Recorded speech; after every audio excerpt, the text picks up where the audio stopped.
행복한 가정을 위한 아버지의 역할이라는 제목으로 하나님 말씀 증거하도록 하겠습니다. 나에게 사랑하는 가족이 있습니다 라는 글이 있어서 여러분에게 잠깐 소개를 해드리고자 합니다. 잘 한번 들어보시기 바랍니다. 나에게는 사랑하는 가족이 있습니다. 나는 우리 가족을 언제라도 만날 수 있습니다. 이 하나가 나에게 얼마나 큰 기쁨인 줄 이제야 알았습니다. 나에게는 사랑하는 가족이 있습니다. 나는 우리 가족과 언제라도 전화를 할 수 있습니다.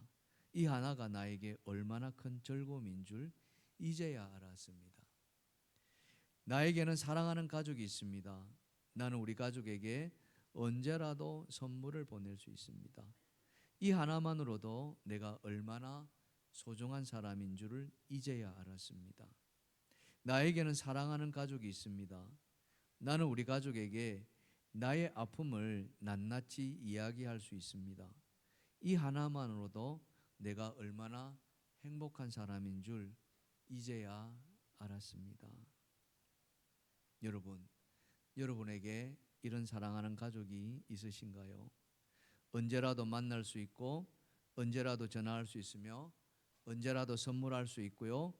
언제라도 나의 아픔을 낱낱이 이야기할 수 있는 가족. 그런 가족이 있다면은 여러분은 정말 행복한 사람일 것입니다. 또 그 가정은 행복한 가정일 것이고요. 이런 가족들이 모인 가정이 바로 천국 아니겠습니까? 예수님의 말처럼 천국은 멀리 있는 것이 아닙니다. 천국은 바로 우리 곁에, 아니 우리 안에 있습니다. 오늘 예배드리는 여러분 가정이 바로 그런 천국의 가정이 되기를 주님의 이름으로 축원합니다. 축원합니다.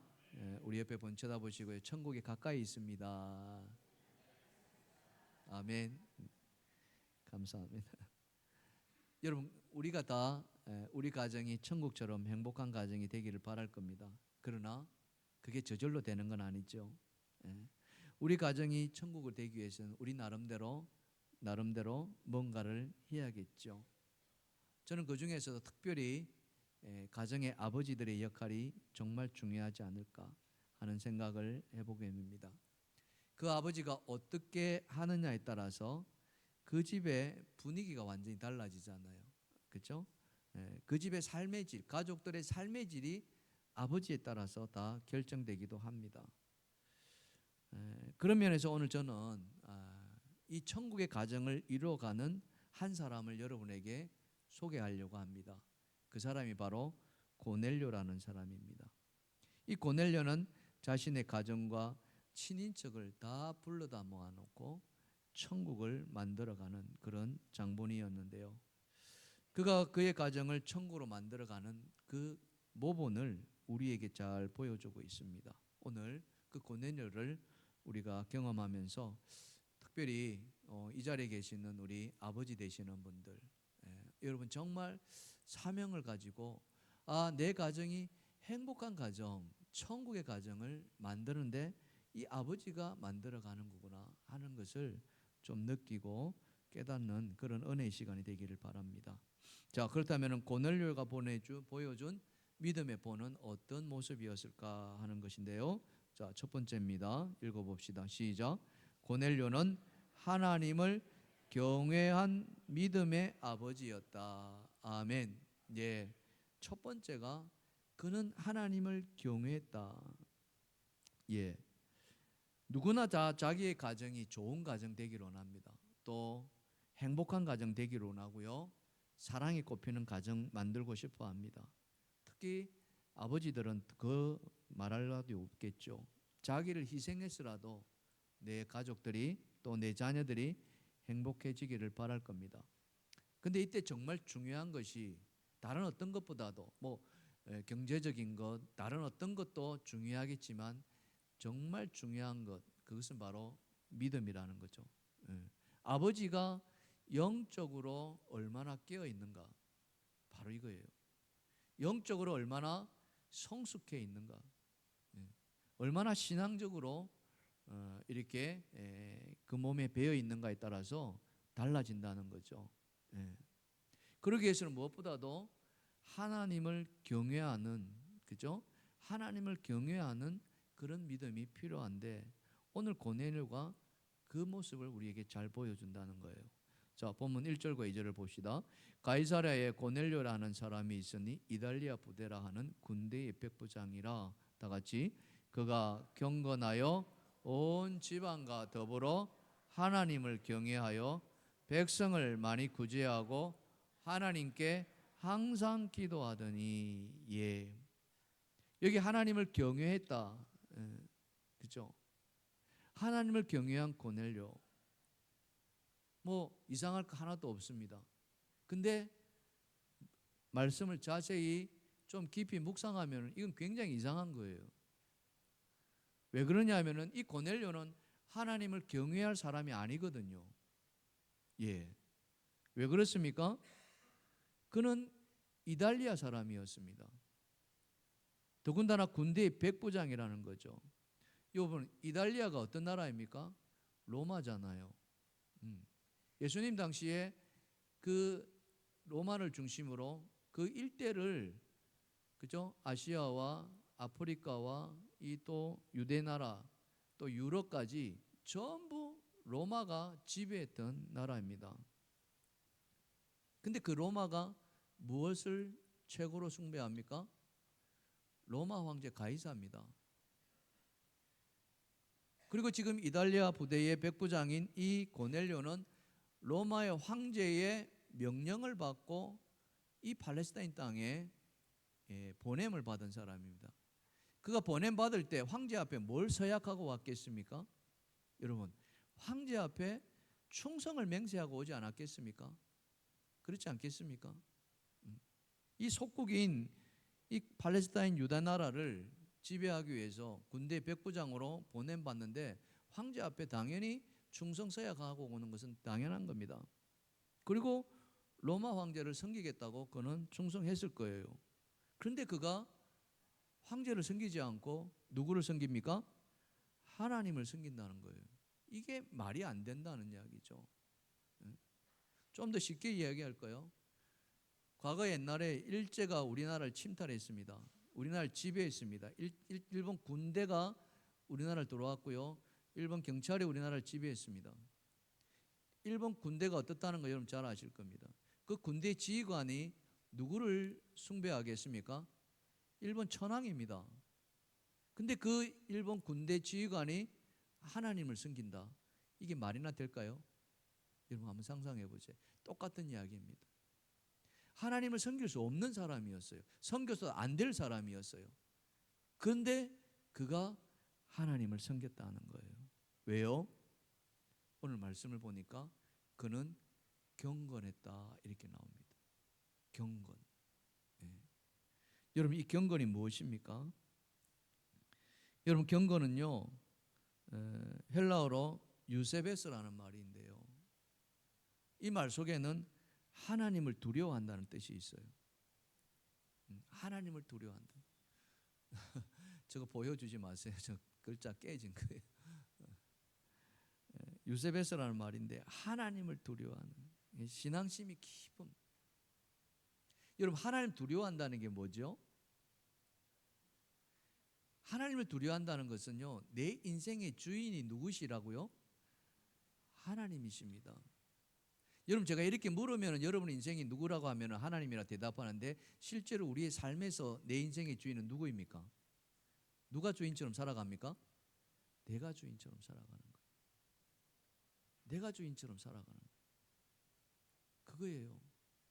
그래서 우리는 어떻습니까? 하나님이 주인이 아니라 내 뜻대로 살아가는 거예요. 내 뜻대로. 근데 경건한 사람은 그렇지 않다는 거죠. 경건한 사람은 내 뜻보다는 하나님의 뜻. 그죠? 여러분 하나님의 뜻이 무엇입니까? 예수님께서 겟세마네 기도할 때 뭐라고 기도하셨습니까? 이 잔이 내게서 지나가기를 원하나이다. 그런데 뭐라고 그랬어요? 내 원대로 마옵시고 누구의 원대로? 아버지의 원대로 하기로 합니다. 이게 하나님의 뜻대로 살아가는 거예요. 이게 무엇입니까? 이게 경건한 사람들이 가지는 마음이에요. 내 인생의 주인이 내가 아니라 하나님이라고 한다면 우리는 하나님 앞에 두려워할 수밖에 없습니다. 내 인생 내 마음대로 살지 못한다는 거예요. 우리는 어떻습니까? 내가 좀 어른이 되고 내가 좀 가진 것이 생기고 내가 좀 지위가 높아지고 내가 좀 아버지가 되고 뭔가 좀 이루어지고 교회 안에서도 직분이 좀 높아지고 막 이러면 어때요? 하나님의 뜻보다는 내 뜻을 더 이야기할 때가 많지 않은가 하는 거죠. 그거는 경건이 아니라는 거죠. 경건이 무엇입니까? 사도 바울은 이렇게 말하고 있습니다. 로마서 12장 16절 경건한 사람의 삶의 태도가 이렇다는 거죠. 12장 16절 18절 다 같이 시작. 서로 마음을 같이하며 높은 데 마음을 두지 말고 도리어 낮은 데 처하며 스스로 지혜 있는 지 말고 아무에게도 악을 악으로 갚지 말고 모든 사람 앞에 선한 일을 도모하며 할 수 있거든 너희로서는 모든 사람과 더불어 화목하라. 이 안에 6가지 말이 나옵니다. 경건한 사람. 로마서 12장 16절과 18절 여러분 가서 꼭 한번 다시 한번 마음을 같이 하는 거예요. 마음을 흐트러뜨리지 않는다는 거죠. 서로 하나가 되게끔. 두 번째는 뭡니까? 높이지 않는다는 것, 낮춘다는 겁니다. 그리고 스스로 지혜 있지도 않고요. 그리고 악을 악으로 갚지도 않고요. 모든 사람 앞에 선한 일을 도모하고요. 그리고 모든 사람과 더불어 화목하게 하는 거예요. 이게 경건한 사람. 왜? 하나님이 그러시기 때문에. 예수님이 이 모습을 우리에게 그대로 보여줬다는 사실. 로마는요 제국주의 국가였습니다. 제국주의 국가가 뭡니까? 힘으로 밀어붙였던 나라예요. 그래서 전쟁을 통해서 다 지배했습니다.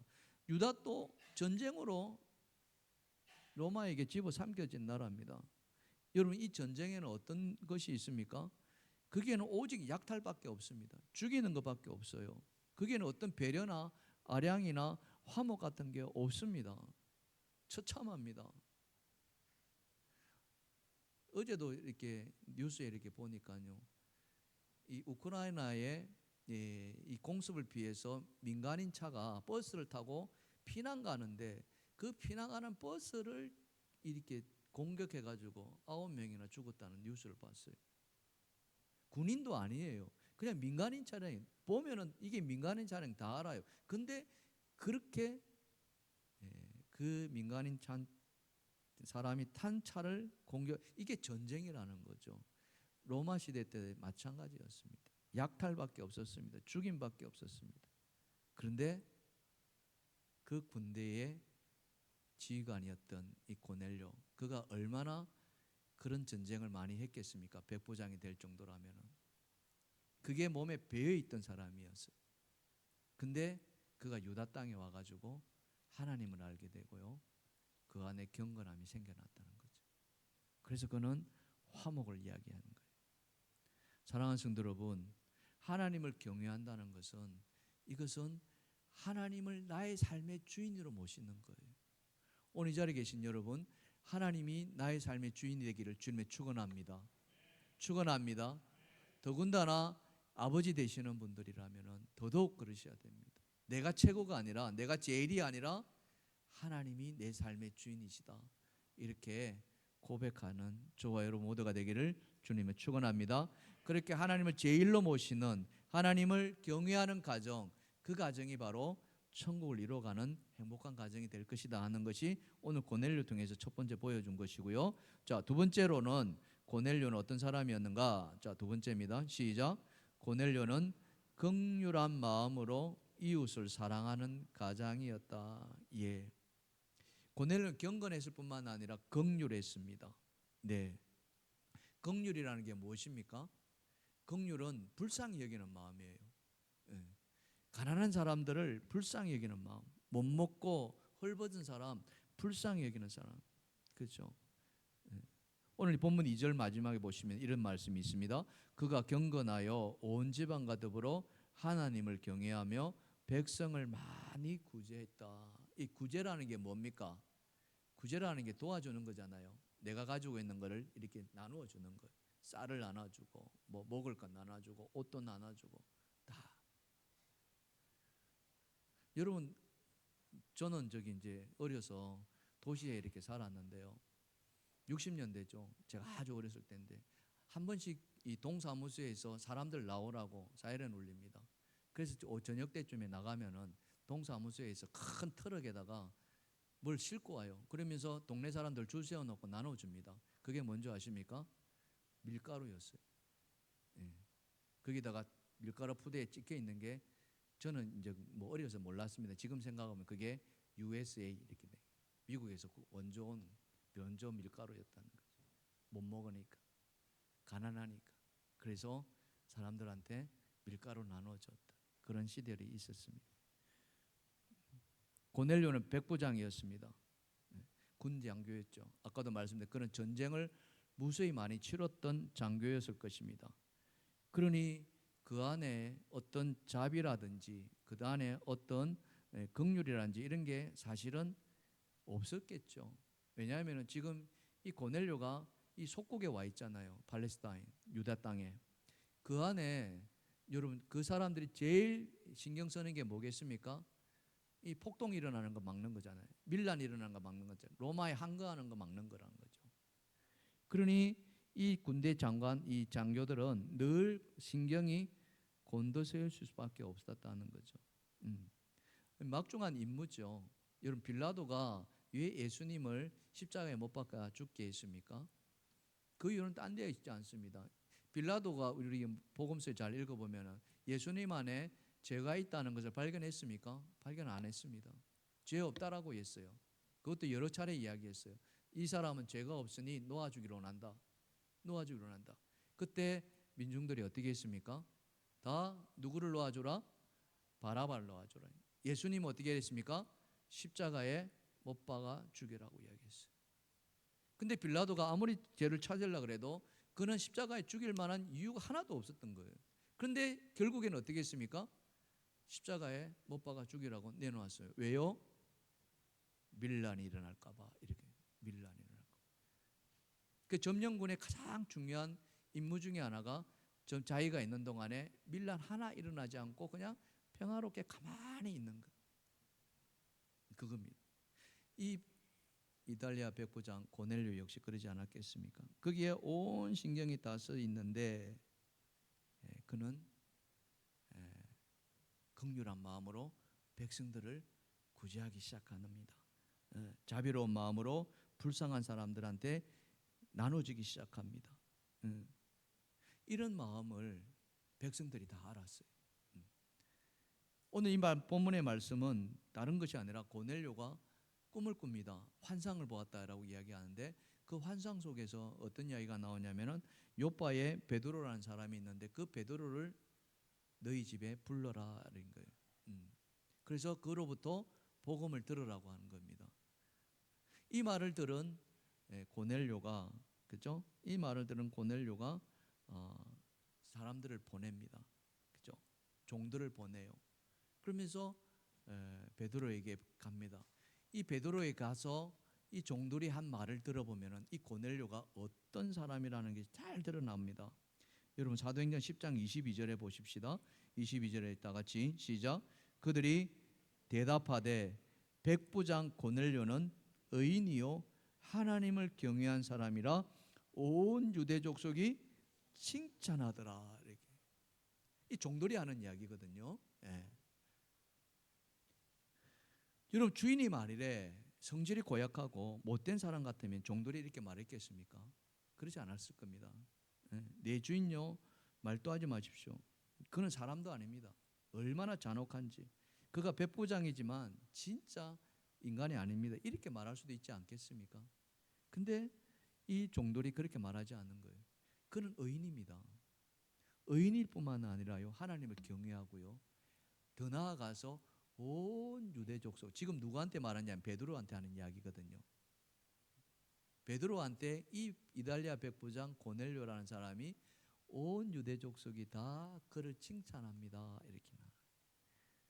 얼마나 참 좋았으면 이 종들이 베드로한테 가서 이렇게 말하겠냐 이거죠. 백부장이 되기까지, 그죠? 그는 싸움에 나가서 정말 다윗과 같이 싸웠을 겁니다. 그래서 백부장이라는 그런 지위를 받았겠죠. 용장이었습니다. 그게 플러스 그는 뭐예요? 불쌍히 여기는 마음까지도 가지고 있다. 이 자비로운 마음. 우리는 이런 사람을 또 뭐라고 이야기합니까? 덕장이라고 이야기합니다. 이 고넬료 안에 이와 같은 마음이 있다. 우리는 자칫 잘못하면은 아버지는 어떤 사람이합니까? 엄한 사람이다라고 이렇게 말을 하는데, 덕이 있는 아버지, 자비로운 아버지, 긍휼이 있는 아버지, 그 아버지가 있는 집이 하나님이 주시는 복을 받는다는 거죠. 할렐루야. 여기 계시는 우리 사랑하는 아버지 여러분, 여러분 안에 이 긍휼한 마음이 있기를 주님의 축복합니다. 축복합니다. 근데 이 긍휼은요, 팔복 가운데 하나지 않습니까? 팔복.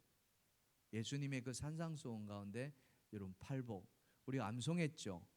우리 팔복 한번 암송해 볼까요? 팔복 암송 8가지 복. 첫 번째가 뭡니까?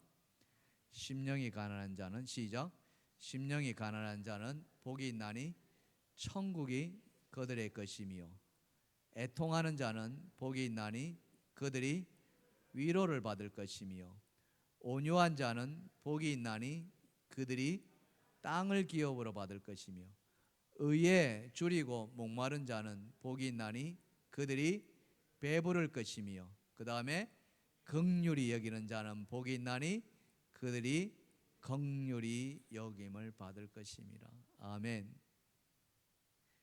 우리 다음 주에 입당 감사 예배 드릴 때 이거 다 암송할 거예요. 집에 가서 한 번 더 암송하셨으면 좋겠어요. 거기에 팔복 가운데 하나가 긍휼히 여기는 자.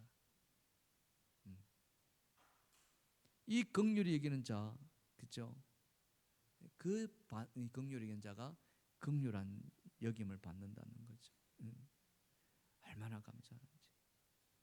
그래서 이 긍휼히 여긴 이 고넬료는요, 이 베드로를 청하는데요, 베드로를 청한 목적이 뭐냐면 복음 듣는 거거든요. 그것도 다른 사람이 아니라 예수님과 함께 있었던, 또 예수님의 직속 부하였고 누구보다도 예수님이 사랑했던 그 베드로를 청하는 겁니다.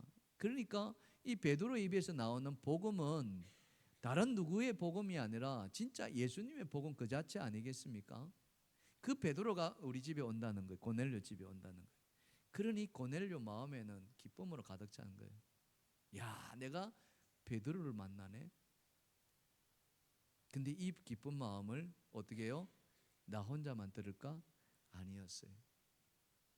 고넬료는 오늘 말씀해 보면은요, 사도행전 10장 24절입니다. 자, 보십시다. 이튿날 가이사랴에 들어가니, 누가 들어가냐면 베드로가 들어갑니다. 고넬료가 그의 친척과 가까운 친구들을 모아서 기다렸다. 야, 여기 보십시오. 그의 친척과 가까운 친구들. 그러니까 복음이 여러분 무엇입니까? 복음이 복된 소식이잖아요. 기쁨의 소식이잖아요. 구원을 알려주는 소식이잖아요. 아멘. 이 복된 소식을 나만 들을 것인가? 이거 아니라는 거예요. 여러분, 프란시스 베이컨이 이 곤충에 비유한 인간의 종류를 3가지 종류로 이야기했습니다. 프란시스 베이컨은 아는 것이 힘이다 하고 이렇게 했던 아주 유명한 사람이죠. 첫 번째가 뭐냐면 거미형 인간입니다. 두 번째가 개미형 인간, 세 번째는 꿀벌형 인간입니다. 사람이 그렇게 3종류의 사람이 있다는 거죠. 이 거미형 인간은 뭐냐? 낮에는 그냥 팡팡 놀다가 잠만 자다가 밤이 되면은 거미줄 쳐가지고 거기에 걸려드는 날파리나 이런 것들을 잡아먹는, 자기 배만 채우는 것이다. 그래서 이 거미형 인간을 이기주의 인간이다라고. 개미형 인간은 열심히 일합니다. 열심히 일하고 또 많이 먹을 것도 저장하죠. 근데 이 개미들이 저장한 것들은 다 개미 사회에서만 먹지 다른 데들한테 유익하지 않다는 거예요. 그래서 이 개미형 인간은 개인주의적인 사람이다 이야기하고, 마지막 꿀벌려 인간은 뭐냐? 벌이 열심히 꿀을 따다가 자기 벌통에다 꿀을 저장합니다. 근데 그 꿀은 꿀벌도 먹지만은 결국 누구를 유익하기 위하게 하는 겁니까? 많은 다른 것, 그 중에 한 사람, 그게 한 게 사람이 그 꿀을 취하는 거죠. 그래서 꿀을 취하지만은 꿀을 다른 사람을 위해서 나눠준다. 그래서 이타형 인간이다. 긍휼이 있는 사람들은 바로 이타적인 사람입니다. 자기만 구원받는 게 아니라, 자기만 잘 되는 게 아니라 딴 사람까지도 구원받게만. 지금 고넬료가 바로 그런 거예요. 우리 가운데 보면은 혼자 신앙생활 하시는 분들이 계십니다. 여러분 정말 기도 많이 하십시오. 나만 구원받아가 될 일이 아니잖아요. 특히 아버지 되시는 여러분, 우리 온 가족이 하나님의 구원받아야 될 줄 믿습니다. 아멘. 나만이 아니라 이타적인 마음, 그거는 긍휼의 마음에서 생겨난, 오늘 고넬료가 바로 그런 거였다는 사실이죠. 고넬료가 가졌던 그 긍휼한 마음이 자기 친척들도 불러 모으고요, 더 나아가서 가까이 있는 친구들, 다 군인들 아니겠습니까? 다 로마에서 온 사람들 아니겠습니까? 근데 그 사람들은 다 황제를 숭배해야 되는데 그들도 하나님 앞으로 불러온다. 이게 뭡니까? 이게 바로 우리가 구원을 이루어가는, 하나님의 뜻을 이루어가는 거 아니겠습니까? 사랑하는 성도 여러분, 고넬료가 가졌던 그 긍휼의 마음이 여러분 안에 정말 충만하기를 주님을 축원합니다. 가난한 이웃을 돌보며 구제하는 데 힘쓰는 그런 고넬료 뿐만 아니라 복음을 나만이 아니라 가까운 친척과 친구들에게까지 듣게 하는 그런 긍휼한 마음을 가진 저와 여러분 되기를 주님을 축원합니다. 자, 마지막으로 고넬료는 또 어떤 믿음의 사람인가? 자, 마지막 세 번째입니다. 시작. 고넬료는 자기를 낮출 줄 아는 겸손한 가정. 예, 겸손했습니다. 자기를 낮출 줄 알았어요. 첫 번째 경건했고요, 두 번째는 긍휼을 가졌고요, 세 번째는 겸손했습니다. 그는 이탈리아 백부장입니다. 그가 다스리는 지역에는 자기보다 높은 사람이 없었겠죠.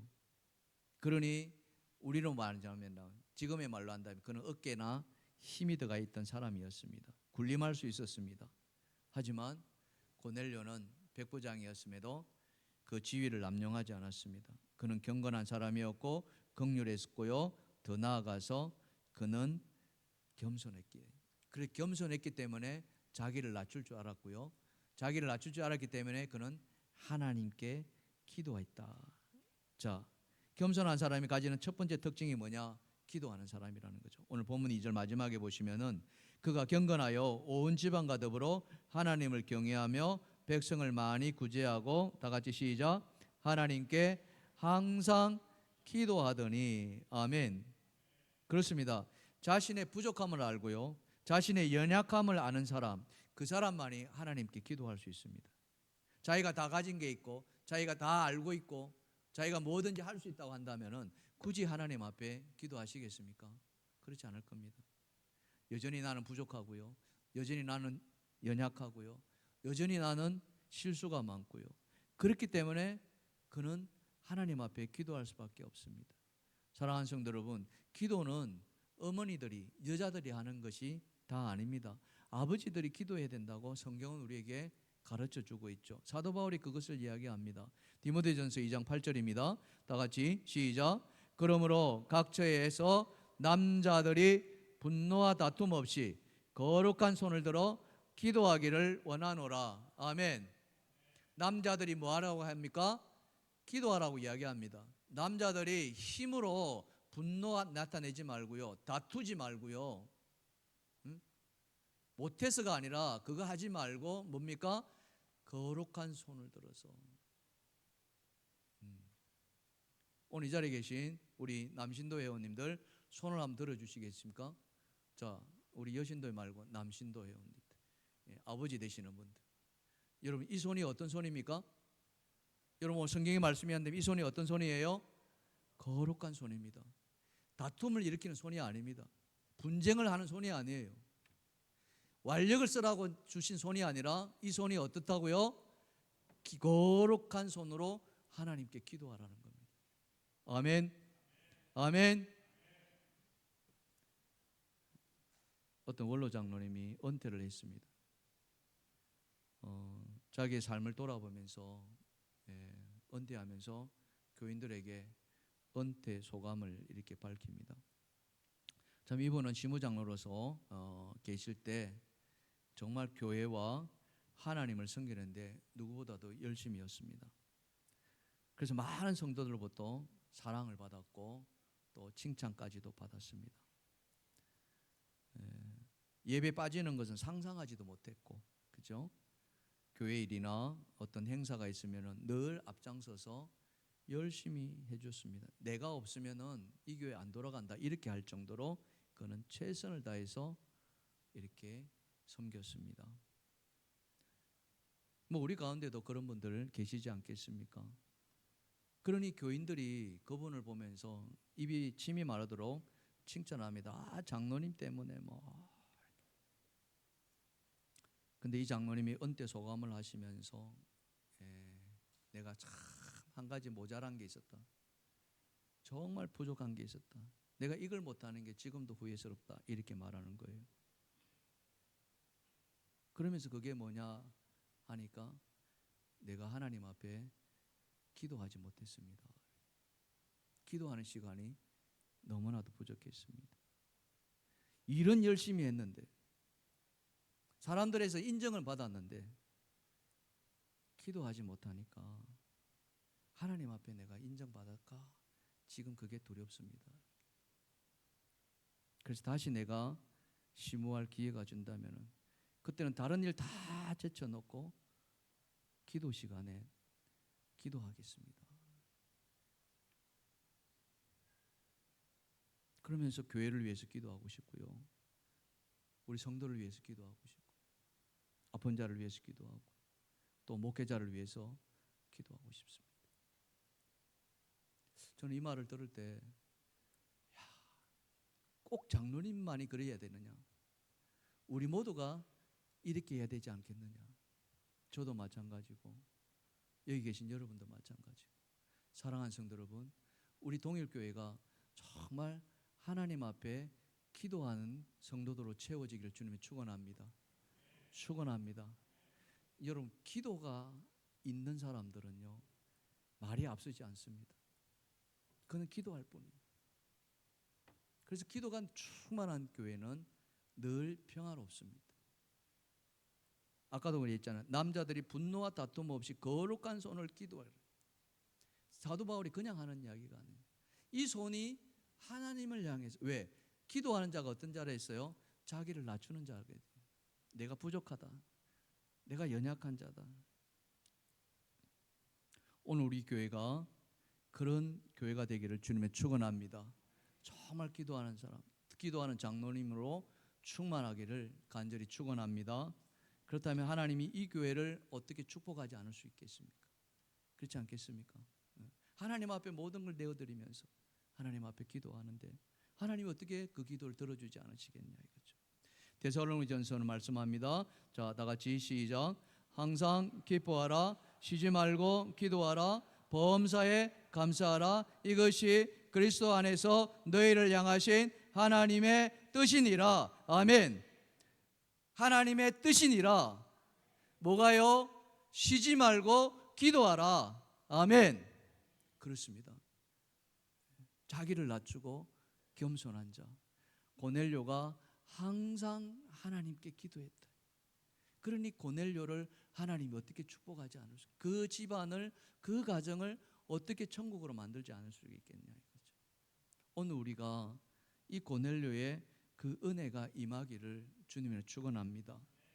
제가 여러분에게 참 많이 강조했던 그 기도 제목 중에 하나가 민수기서 아론의 기도 아닙니까? 민수기서 6장 24절과 26절까지 잘하는 말씀이에요. 특히 여기 계시는 우리 자녀들을 두고 있는 우리 아버지들, 정말 이거 자녀들 가지고 기도해 주십시오. 아이들을 안 쳐다놓고 꼭 기도해 주십시오. 한번 읽어볼까요? 다 같이 시작. 여호와는 내게 복을 주시고 너를 지키시기로 하며 여호와는 그 얼굴을 내게 비추사 은혜 베푸시고 나며 여호와는 그 얼굴을 내게로 향하여 드사 평강 주시기를 원하노라. 아멘. 저기에 내게, 너라는 말 속에 자녀들의 이름을 넣어주세요. 응? 우리 저 위에 유효성 집사님 앉아 계시고 또 노영호 집사님 또 앉아 계시는데 그 자녀들 하랑이, 하음이, 혜림이 그 이름 넣어줘가지고 복을 주시고, 그렇죠? 그 기도해 주세요. 누가요? 아버지가 해주라는 거야. 왜? 베드로전서에 의한다면 너희는 뭐라고 그랬습니까? 왕 같은 제사장이라 했잖아요. 하나님 우리를 제사장으로 만들어 주셨다는. 그럼 제사장의 그 축복이 자녀들한테 이 손을 통해서 흘러가야 되지 않겠습니까? 할렐루야. 아내에게도 마찬가지 기도해 주시고, 그래서 기도하는 손이 되기를. 그러면은 하나님께서 은혜를 베풀어 주신다는 거예요. 자, 자기를 낮추면서 겸손했던 그 고넬료, 첫 번째는 항상 하나님께 기도했고요. 두 번째는 뭐냐? 그는 말씀에 순종했습니다. 환상을 보았지 않습니까? 천사가로부터 말씀을 들었습니다. 요파에 사람을 보내서 베드로를 청하라. 베드로를 청하라. 꿈꾼 거거든요. 믿음이 없는 사람들은 그냥 꿈이라고 생각할 수도 있습니다. 베드로 본 적도 없어요. 근데 천사가 요파로 사람을 보내라고 이야기를 하거든요. 이 말씀을 어떻게 받을 것인가? 어떻게 받을 것인가? 여러분이라면 그 말씀을 어떻게 받으시겠느냐? 오늘 이 고넬료는 어떻게 받았습니까? 본문 7절과 8절에 봅시다. 자, 다 같이 시작. 마침 말하던 천사가 떠나매 고넬료가 집안 하인 둘과 부하 가운데 경건한 사람 하나를 불러 이 일을 다 이루고 어떻게 해요? 욥바로 보냈다. 바로 이겁니다. 고넬료는 천사의 명령에 지체하지 않고 순종했습니다. 경건과 긍휼과 겸손이 몸에 배어 있던 거죠. 믿음의 가정이 저는 이렇게 돼야 된다고 생각합니다. 특별히 주님의 말씀이 전해진다면, 하나님의 말씀이 여러분에게 주어진다면 그 말씀에 아멘으로 화답하시라. 그렇죠? 우리 예수님이 그러셨거든요. 예수님이 아멘만 하셨어요. 하나님의 말씀 앞에. 그렇죠? 고린도서 1장 9절입니다. 19절입니다. 우리 곧 나와 실로아노와 디모데로 말미암아 너희 가운데 전파된 하나님의 아들 예수 그리스도는, 다 같이 시작, 예하고 아니라 함이 되지 아니하였으니 그에게는 예만 되었느니라. 아멘. 예수 그리스도 안에는 뭐만 있다고요?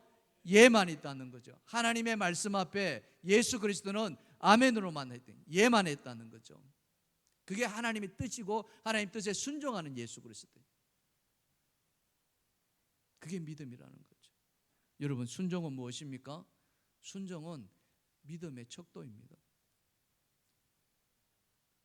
순종하지 않아서 하나님 말씀 거역함으로 말미암아 그가 왕위에 쫓겨나기까지 하지 않았습니까? 사울왕 같은 경우는 하나님 버려버렸습니다. 순종이 제사보다 낫다고 성경은 우리에게 말씀하고 있다는 거죠.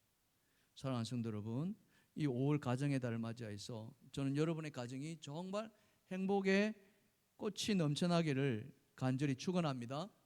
여러분 가정이 행복한 가정 되기를 축원합니다.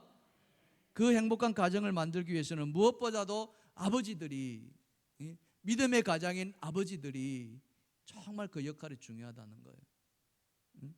오늘 본문에 나오는 이달리아 백부장 고넬료, 그는 하나님과 아무 상관이 없는, 안 믿어도 되는 사람이었어요. 아니, 믿으면 안 되는 사람이었어요. 그는 로마 황제를 숭배해야 했습니다. 그러나 황제 숭배를 던져버리고 하나님 앞으로 나왔던, 그랬더니 그가 복을 받은 거예요. 하나님을 경외했고요, 하나님 앞에 항상 기도했고요, 더 나아가서 하나님 말씀 앞에 그는 순종한,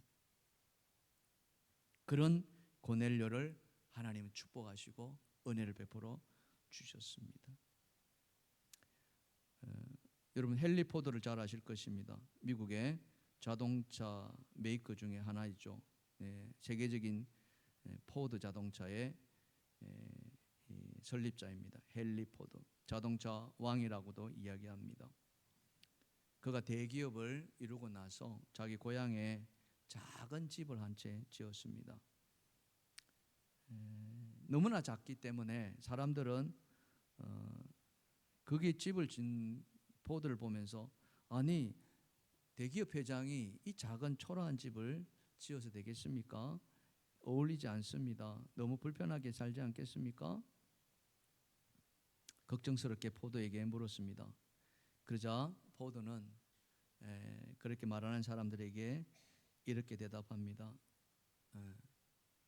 가정은 건물이 아닙니다. 비록 작고 초라하더라도 예수님의 사랑이 그곳에 있다면, 예수님의 사랑이 넘친다면은 그곳이야말로 가장 위대한 집입니다.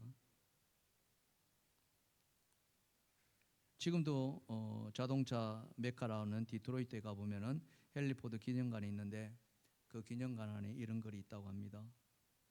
헨리는 꿈을 꾸는 사람이었고 그의 아내는 기도하는 사람이었다. 축복받는 사람들은, 또 하나님의 복된 가정을 이루는 사람들은 우리가 보면은 야 정말 복받은 사람이다라고 말할 수 있지만 사실은 그 삶의 속으로 들여다보면은 그는 경건한 사람이었습니다. 하나님을 경외하는 사람이었고 자기를 낮추는 겸손한 사람이었고 더 나아가서 긍휼한 마음을 가지고 있는 사람, 그런 사람이었어요. 지금까지 우리가 인생 살아오면서 보아온 많은 사람들이 그와 같은 삶을 살할 때 하나님 반드시 그 사람을 복된 사람으로, 또 그 가정을 복된 가정으로, 천국의 가정으로 만들어 주셨습니다. 사랑하는 성도 여러분, 이 5월에 이 가정의 달에 여러분의 가정이 정말 행복이 넘치는 그런 가정이 되기를 주님의 축원합니다.